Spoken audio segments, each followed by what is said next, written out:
Hey guys, welcome back to the channel. I'm Erin and this is Spencer. If you don't know us, we are two regular people who are vlogging our endurance journey. And if you are new here, welcome to the channel. If you've been watching for the last 4 years, welcome back. Thank you for supporting. And today I want to dive in a little bit to our journey, how I got here, what the plans are for the future, and how we started this whole thing. Since 2019, we've competed in more triathlons than I can even count. And I've gone from a 5 hour and 45 minute half Ironman to a 4 hour and 44 minute half Ironman. And you might be wondering, how did I do it? So Spencer and I met in 2019. I was 20 years old, going into my 4th year of university, and I had started working at a gym called F45. He was a coach there, and he was looking for someone to sign up for cool shit with, and I was down. So Spencer and I were never swimmer, bikers, or runners, or anything of the sort. We were just two young, relatively fit and average humans who needed an outlet. I had a background in collegiate sport. I played field hockey, and I tore my ACL in my 2nd year of university. And after going through the recovery of all of that, I needed something new, something that wasn't field hockey, but could still, I guess, fulfill me in those competitive ways. So Spencer and I started running. I had never ran before, and we signed up for a 10-kilometer trail run. And the context of this is important because I came dead last. I was so bad at running, but I didn't care. I just fell in love with it. And that's ultimately kind of the whole point of this, is that you do have to love what you're doing. So fast forward to July of 2019, Spencer and I signed up for our first ever sprint triathlon in Toronto. It was hilarious. Spencer had no idea how to swim. He did the entire swim on his back. He almost drowned. Do not recommend doing that. I had an old 2000s aluminum road bike. I had my mom's old mountain bike hat. I did not have a tri-suit. I did not have clip-in shoes. I did not have aero bars, did not have a bike computer, did not have power pedals. Do I need to go on? You do not need fancy things to do triathlon. I had no idea what I was doing. We were not on a training program. We just signed up in the spur of a moment, and we both absolutely fell in love with the sport. We fell in love with the community and decided that this is what we were going to do. We spent the summer of 2019 signing up for sprint triathlons all over Ontario. We raced almost every weekend. We honestly just had so much fun. Looking back at that time, there was no pressure, there was no expectation. It was just for fun. So right when we were hitting our stride, racing a ton, coming off of a high of the summer of 2019, March 2020 hit, and we all know what happened then. The world shut down. There were no more races. The pools were not open.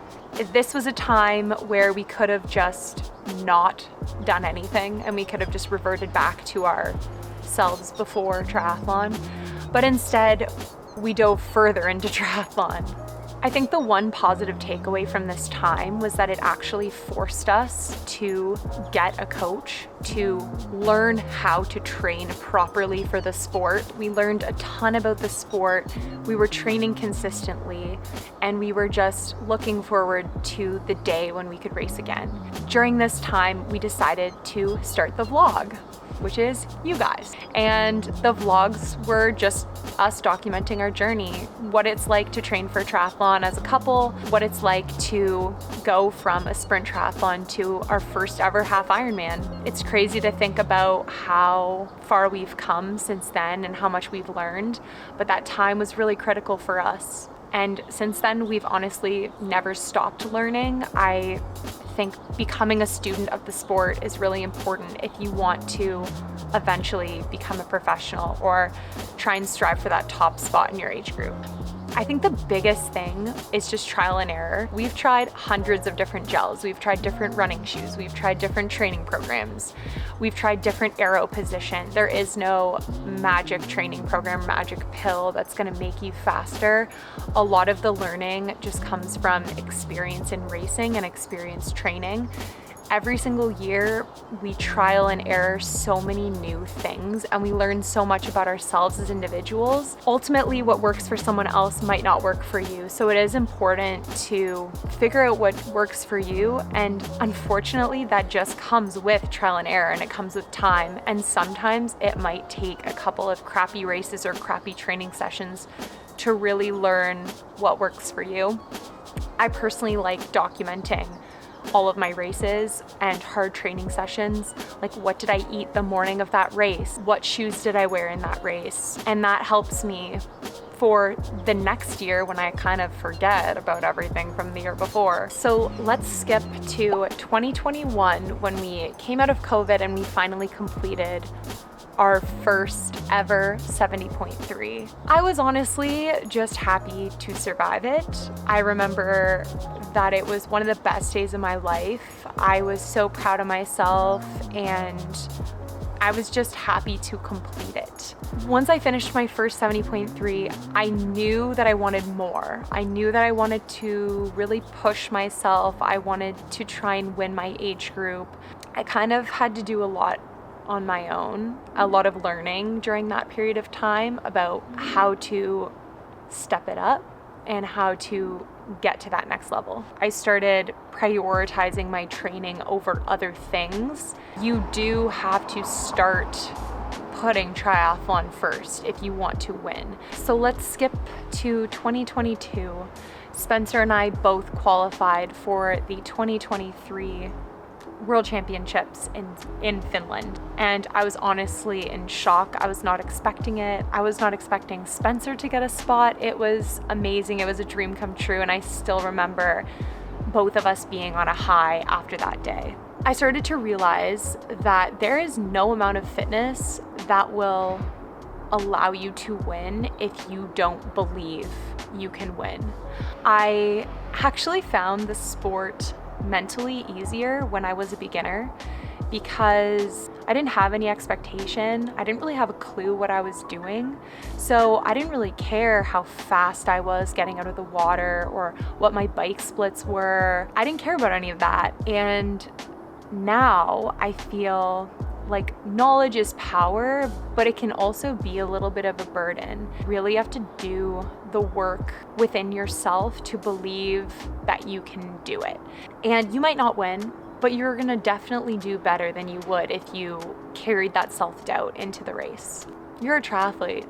You're not a swimmer, you're not a biker, you're not a runner, you are a multi-sport athlete. I'm not training to be the fastest runner. I'm training to be the best biker I can be after coming out of the water, the open water, and jumping on a bike. And I'm training to run the fastest possible half marathon after already being out for 4 hours. Sometimes you have to let it go that you might not be the best at each individual sport, but that you're trying to be the best triathlete.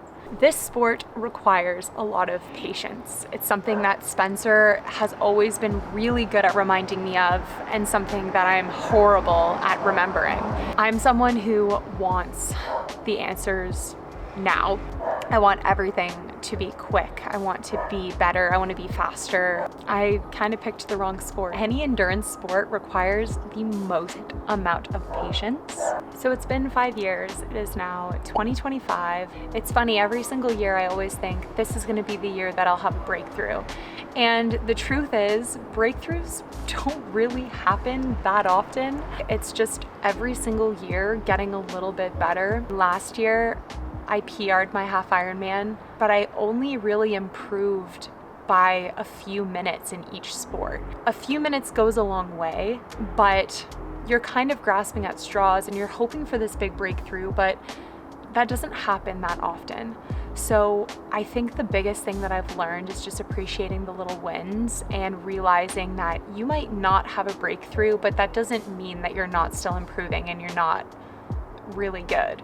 There really is no quick way to become an elite athlete. It takes years and it takes patience and it takes consistency. If I'm in the middle of a hard bike ride, sometimes I'll just be in so much pain, but I'll think about how my future self will thank me in that moment. And then when I am in taper week, I can confidently say that I know that I've put in the work.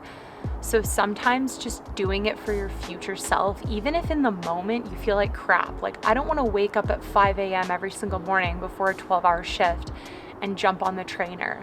But I do it because I know that when I get to that start line, I can bring that confidence and that assurance that I can win because I put in the work. And that self-belief is important. Spencer has completed 200-kilometer ultramarathons, so many 50-kilometer ultramarathons. He's attempted 100 miles. It's been a crazy journey for him, and that's almost a whole entire separate story on its own. He's now training for high rocks and a little bit of triathlon on the side. Him and I are on two different journeys, but we still bring that same level of understanding and commitment and fun to the sport that we bonded over back in 2019 when we were just little kids and we didn't really know where we would end up in the future. I think a key point here is to surround yourself with people that understand your journey and lift you up and recognize the importance of this for you. It's not just about a race, it's genuinely a life journey, and it's important to have people around you that understand the journey. They don't need to be on the same journey as you. Having those people in your corner makes the biggest difference in the world.